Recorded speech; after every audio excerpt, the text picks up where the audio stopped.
Avant tout, nous tenons à remercier la revue Conflit pour nous avoir gracieusement fourni son dernier numéro et nous avoir permis ainsi de l'utiliser comme source afin de construire cette vidéo. Bonjour à tous, dans cet épisode de Terra Bellum, nous allons aujourd'hui nous intéresser de près au Maroc. Cet épisode sera, comme d'habitude, une première synthèse qui permettra de poser les bases que nous pourrons ensuite étoffer. Le royaume du Maroc est une monarchie constitutionnelle avec à sa tête le roi Mohamed VI de la dynastie alaouite, dont les origines se retrouvent dans la première partie du XVIIe siècle. Le Maroc est un pays dont les frontières actuelles sont anciennes et semblables depuis environ le 8e siècle, son extension maximum se réalisant au début du 18e siècle. On note par ailleurs sur cette carte un bras traversant le Sahara pour aller toucher la région de Tombouctou dans l'actuel Mali. Un point intéressant quand on regardera la stratégie extérieure actuelle. Le Maroc est un pays au croisement de plusieurs influences et inspirations.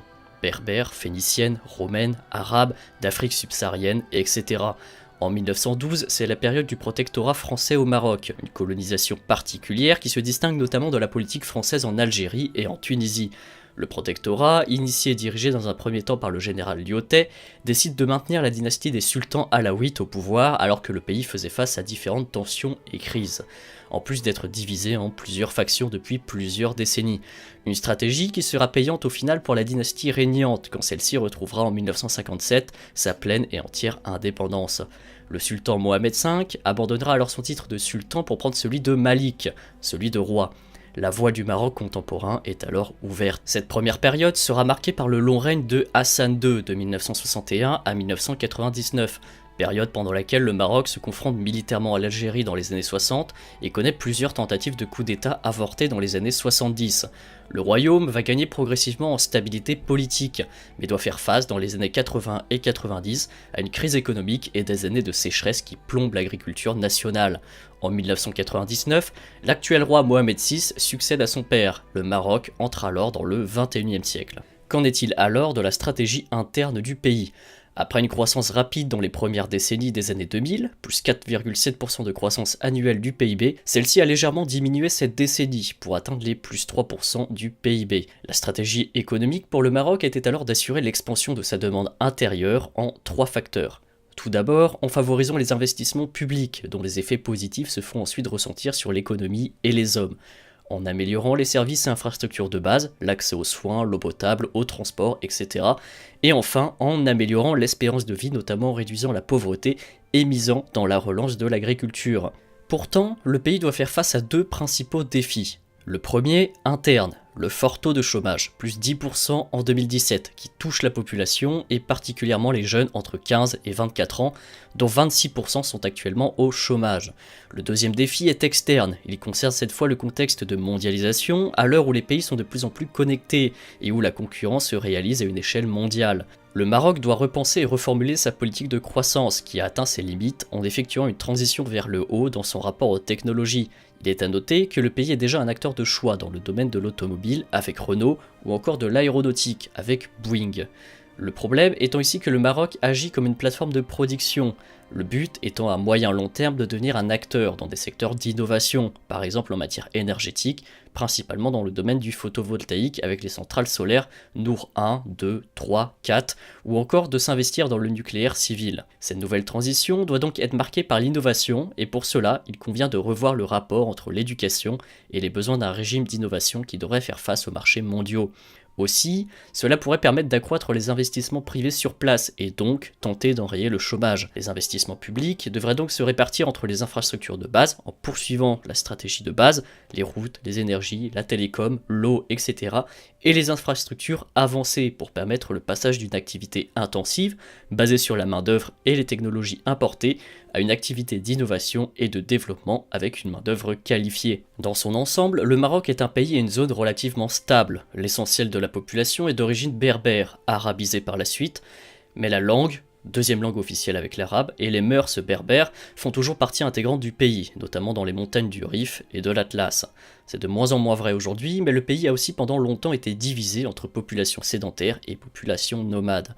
Une petite parenthèse cependant, J'ai hésité longuement à savoir où j'allais placer ce sous-chapitre, donc je vais vous le mettre ici. Donc j'ai dit précédemment que le Maroc est un pays stable, c'est vrai, en tout cas pour son cœur économique, situé dans sa moitié nord. Le sud du pays, l'ancien Sahara espagnol, a été l'objet d'une guerre des années 70 aux années 90 entre les forces marocaines, soutenues par la France et la Mauritanie, face au front Polisario et la République arabe sahraoui démocratique, soutenue par l'Algérie et la Libye. Cet épisode n'a pas pour but de se focaliser sur ce conflit, nous pourrions d'ailleurs y revenir dans une prochaine vidéo, mais c'est tout de même important de le nommer, c'est un parallèle entre le Grand Maroc, les volontés séparatistes du Sud, ou encore l'implication d'acteurs extérieurs. Les tensions dans la région sont toujours visibles, le Maroc a d'ailleurs construit le mur des sables pour se protéger militairement et garantir sa frontière sud, ainsi que son contrôle sur 80% du Sahara occidental. Mais retour à la vidéo, et passons maintenant à la stratégie externe. Le Maroc agit comme un véritable pont entre 4 espaces différents. Au nord, l'espace européen et notamment la France, avec laquelle le Maroc entretient de fortes relations, premier partenaire commercial, premier partenaire touristique, premier investisseur, sans compter les coopérations interétatiques comme la coopération militaire. À l'est, le monde arabo-musulman. Il faut savoir que le Maroc entretient peu de relations avec ses voisins du Maghreb. Malgré la création de l'Union du Maghreb arabe en 1989, les pays restent relativement indifférents les uns des autres, avec une intégration et un commerce intérieur faible, sans compter les différends, notamment avec l'Algérie, avec laquelle le Maroc entretient de mauvaises relations. Le Maroc préfère donc voir au-delà, c'est-à-dire vers les monarchies du Golfe, avec qui il entretient de bonnes relations tout en restant à l'écart de leurs contentieux. En 2011, le Conseil de coopération du Golfe avait par ailleurs proposé au Maroc d'intégrer le Conseil. À l'est, c'est aussi avec la Turquie que le Maroc entretient des relations cordiales, les deux pays étant été liés par l'histoire, tantôt comme alliés, tantôt comme ennemis, avec de nombreux conflits, le territoire des sultans marocains étant convoité par la Sublime Porte. Les relations avec la Turquie sont donc de nature complexe, cordiale, mais également tempérée, afin de limiter une trop forte influence turque. Ceci est à mettre en parallèle avec la politique étrangère de la Turquie. Mais le Maroc voit encore plus loin, vers la Russie, la Chine et l'Inde, des territoires qu'il aimerait séduire par ses exportations, notamment le phosphate vers l'Inde ou encore le tourisme. Au sud, l'Afrique subsaharienne, avec laquelle le Maroc entretient des relations depuis plusieurs siècles. L'Afrique subsaharienne, mais également l'Afrique centrale, est un point d'ancrage pour le Maroc, qui a fait part, en février 2017, de son souhait d'intégrer la communauté économique des États d'Afrique de l'Ouest. Cet ancrage continental se traduit par la recherche de débouchés, d'investissement, d'aide humanitaire ou de sécurité via les casques bleus de l'ONU. C'est aussi un ancrage spirituel, puisque le Maroc, comme monarchie s'inscrivant dans une mouvance moderne, a une place à jouer dans la protection et la diffusion de l'islam sunnite de tradition malékisme.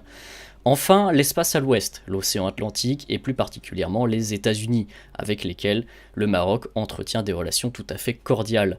Le Maroc est ainsi vu par beaucoup comme une porte vers l'Afrique, de par sa zone stratégique, mais aussi sa volonté de s'investir dans ses infrastructures portuaires, ou encore son désir de profiter au mieux des projets porteurs, comme la nouvelle route de la soie. Le Maroc est ainsi le 4e pays africain en termes d'investissement chinois. Le Maroc est également la 2e plateforme portuaire africaine, après l'Afrique du Sud, et vise la première place. La région de Tanger est en plein essor avec la Tanger Tech City, qui est ici un écho direct à la nouvelle stratégie d'innovation, mais également d'exportation dans un contexte mondial. Il semblerait donc que le Maroc possède toutes les cartes en main pour s'assurer une place de choix comme nation africaine, et pourquoi pas viser un jour la première place du podium. Je vous laisse bien entendu y répondre en commentaire, en espérant que cette courte vidéo vous a plu. Un grand merci aux tipeurs Alec McCast, Yuyu et Megisto. N'hésitez pas non plus à commenter cette vidéo, à mettre un j'aime et à la partager. Et on vous dit à la prochaine.